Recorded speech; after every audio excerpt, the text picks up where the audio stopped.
Hello friends, मैं हूं सोनम और आप सभी का स्वागत है मेरे यूट्यूब चैनल इन्फोटेक पे। आज का जो वीडियो है वो करंट से रिलेटेड है, जिसमें मैंने कोरोना वायरस से रिलेटेड कुछ क्वेश्चंस को डिस्कस किया है जो आने वाले सभी एग्ज़ाम्स के लिए बहुत इम्पॉर्टेंट है। तो चलिए देखते हैं कि इसमें क्या क्या है, और साथ ही अगर आपको वीडियो पसंद आए तो प्लीज़ इसे लाइक एंड शेयर करें, साथ ही चैनल को सब्सक्राइब करें और बेल आइकन को भी प्रेस करें ताकि अगर वीडियो आए तो उसका नोटिफिकेशन आपको मिल सके। चलिए शुरू करते हैं। पहला क्वेश्चन यहाँ पे मैंने लिया है कि कोविड-19 का पूरा नाम क्या है।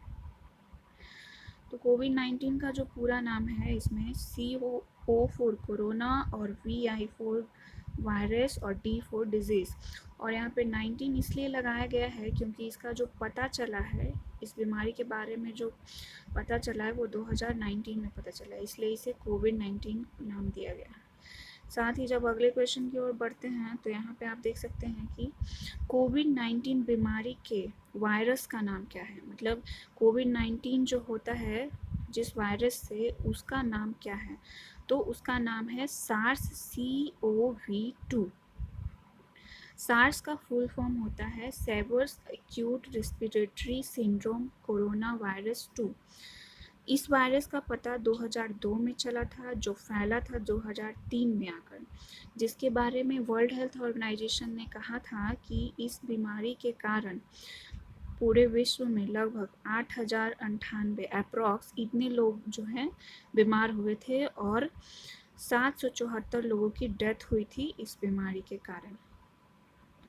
तो यहाँ पे एक पॉइंट हमने देखा, वर्ल्ड हेल्थ ऑर्गेनाइजेशन, तो इसका जो हेड क्वार्टर है वो जेनेवा में है, स्विट्ज़रलैंड में, और इसका जो फॉर्मेशन हुआ था 7 अप्रैल 1948 में हुआ था। आगे बढ़ते हैं और बात करते हैं कि सार्स कोरोना वायरस चीन में पहली बार कब फैला था। तो जैसा कि मैंने अभी बताया कि यह वायरस जो है, इसके बारे में जो ये जो फैला था वो 2002 में फैला था और इसे सार्स 2003 नाम दिया गया था। कोरोना वायरस की पहचान सबसे पहले किस दशक में हुई थी। तो 2002 में तो ये चीन में फैला था, लेकिन इससे भी पहले इस वायरस के परिवार की जो है पहचान हो चुकी थी। तो वो जो दशक था वो 1960 था। आगे, कोरोना वायरस जूनोटिक है, इसका क्या तात्पर्य है। मीन्स इस कोरोना वायरस में जो जूनोटिक वर्ड्स है, इसका मतलब क्या होता है। तो यह एक तरह की ऐसी बीमारी है जो जानवरों और इंसानों के बीच में संचारित होती रहती है। मीन्स जानवरों से इंसानों तक पहुंचती है, तो इसलिए इसके कारण इसे जो है जूनोटिक्स वर्ड दिया गया है इस बीमारी को।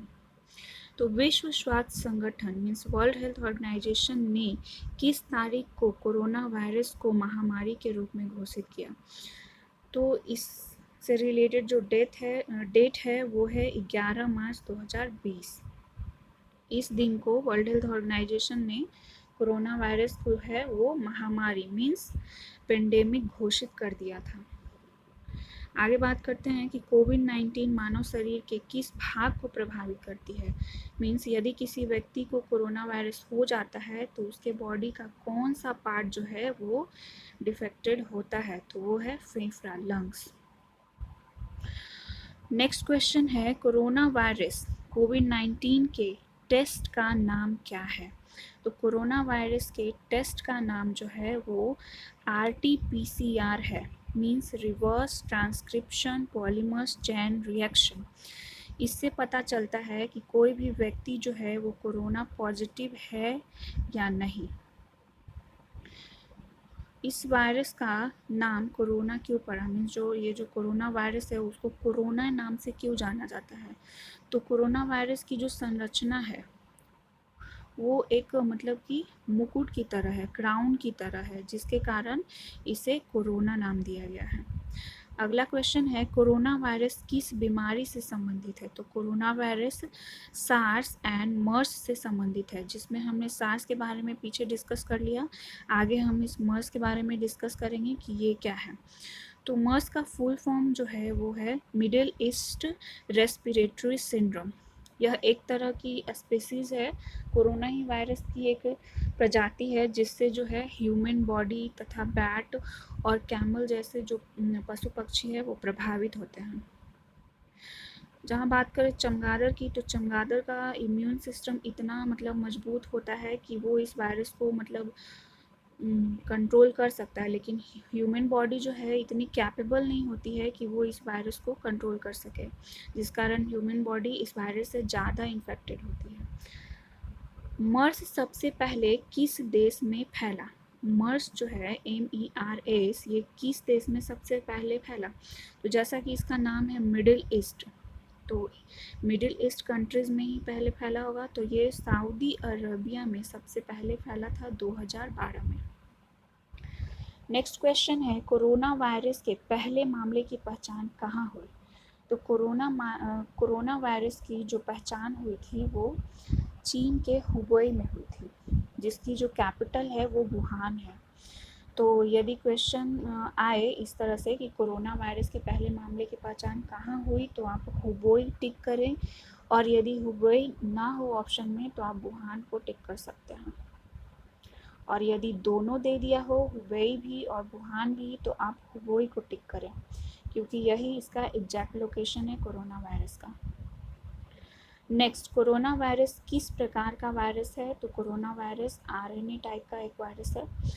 साथ ही आगे बात करते हैं कि संयुक्त राज्य अमेरिका में कोरोना वायरस के कारण पहली मौत किस राज्य में हुई थी?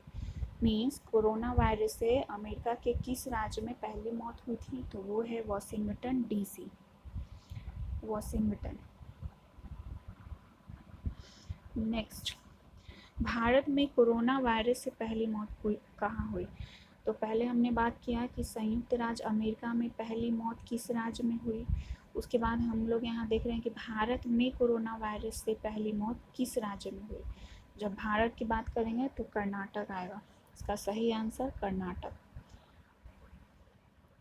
नेक्स्ट है, कोरोना वायरस के कारण किस राज्य ने सबसे पहले पूरी तरह से कर्फ्यू लगाया था? तो कोरोना वायरस के कारण पंजाब ने पहली बार पूर्ण रूप से कर्फ्यू लगाया था। नेक्स्ट है, कोरोना वायरस के कारण लॉकडाउन करने वाला पहला राज्य कौन बना?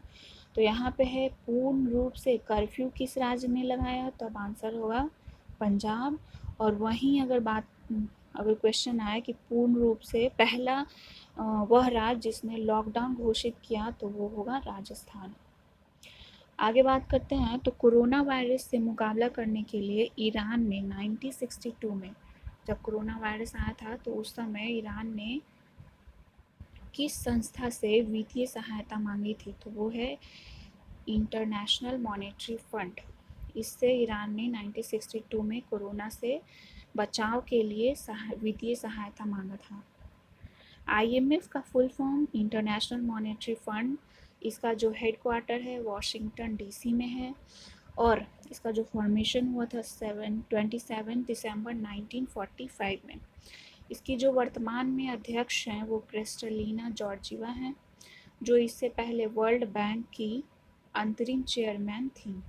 लेकिन अभी वर्ल्ड बैंक के जो चेयरमैन हैं वो डेविड मालपासा हैं। तो आप इन सब चीज़ों को इंटरलिंक करके पढ़ा कीजिए, इससे क्या होता है कि एक साथ हमें कई सारी चीज़ें याद हो जाती हैं और उसे हम भूलते नहीं हैं। और यहीं पे ये जो लेटर है DC का मतलब होता है डिस्ट्रिक्ट ऑफ कैलिफोर्निया। आगे बात करें तो भारत में कोरोना वायरस का पहला केस किस राज्य में आया? तो वो है केरल।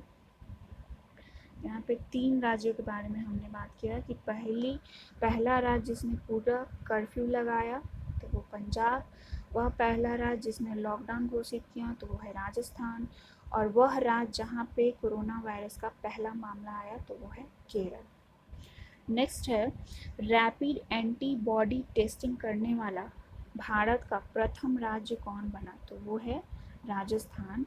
रैपिड एंटीबॉडी टेस्टिंग करने वाला प्रथम राज्य राजस्थान बना। साथ ही कोरोना वायरस के कारण 30 मई तक लॉकडाउन बढ़ाने वाला प्रथम राज्य कौन बना? तो भारत का पहला राज्य उड़ीसा, जिसने 30 मई तक लॉकडाउन को बढ़ा दिया है। तो यहाँ पे हम देख सकते हैं कि अलग अलग राज्यों ने अलग अलग तरह का काम किया है। जहाँ पे पंजाब ने पूरी तरह से कर्फ्यू लगाया है, लगाने वाला पहला राज्य बना है। वहीं राजस्थान कोरोना से बचाव के लिए लॉकडाउन करने वाला पहला राज्य बना है। तो आगे बात करेंगे कि एंटीबॉडी टेस्टिंग का उपयोग करने वाला प्रथम राज्य कौन बना, तो वो राजस्थान। और 30 मई तक लॉकडाउन किस राज्य ने बढ़ाया है, तो उसमें आंसर होगा उड़ीसा। साथ ही कोरोना वायरस के संक्रमण से मुक्त भारत का प्रथम राज्य कौन बना, तो कोरोना वायरस से मुक्त जो पहला राज्य बना है भारत का वो है गोवा।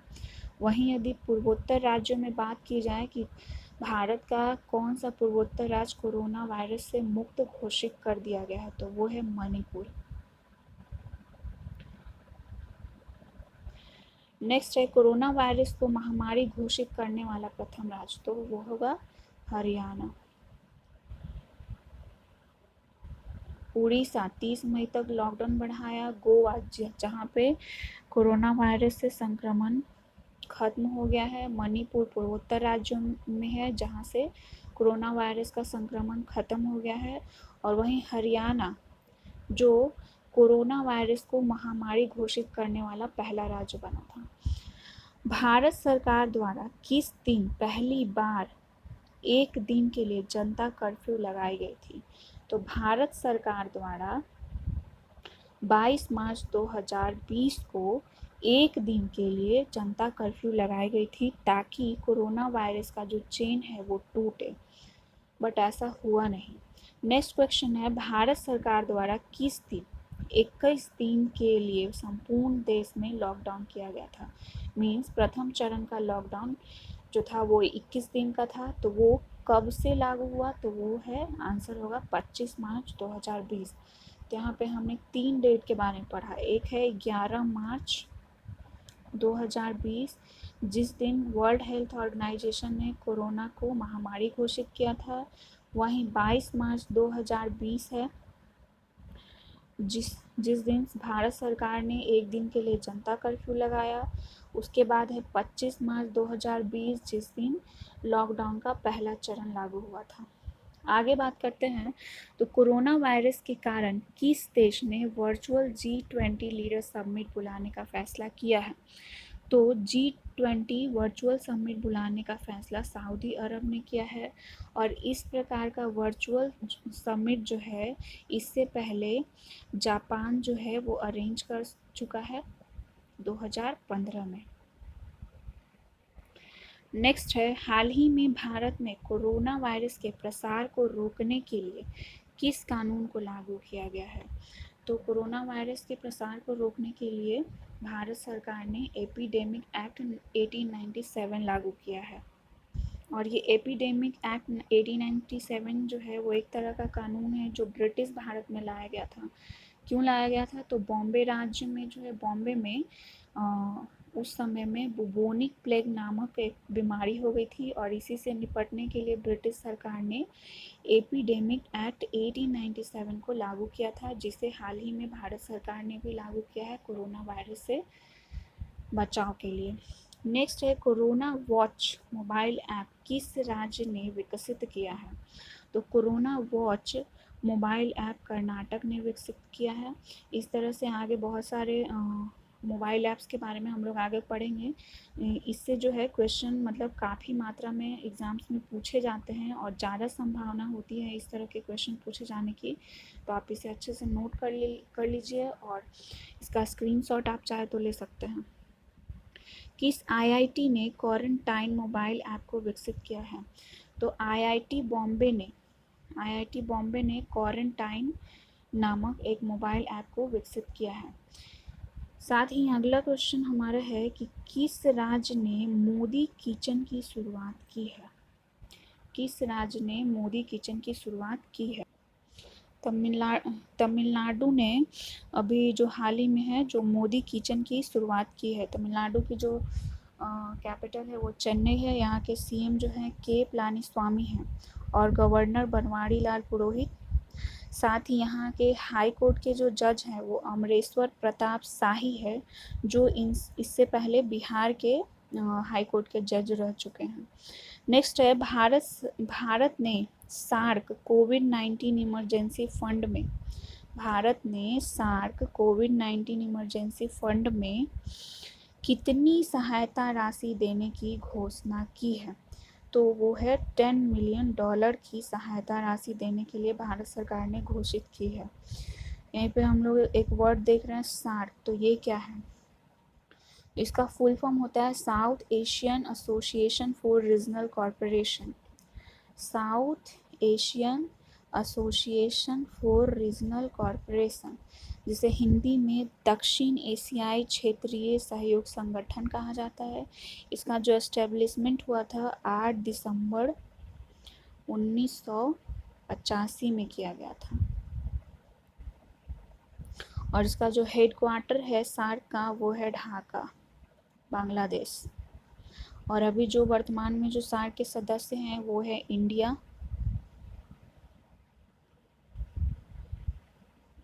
सार्क के जो वर्तमान में सदस्य हैं इंडिया, पाकिस्तान, बांग्लादेश, श्रीलंका, नेपाल, भूटान और मालदीव, ये सार्क के वर्तमान में सदस्य हैं।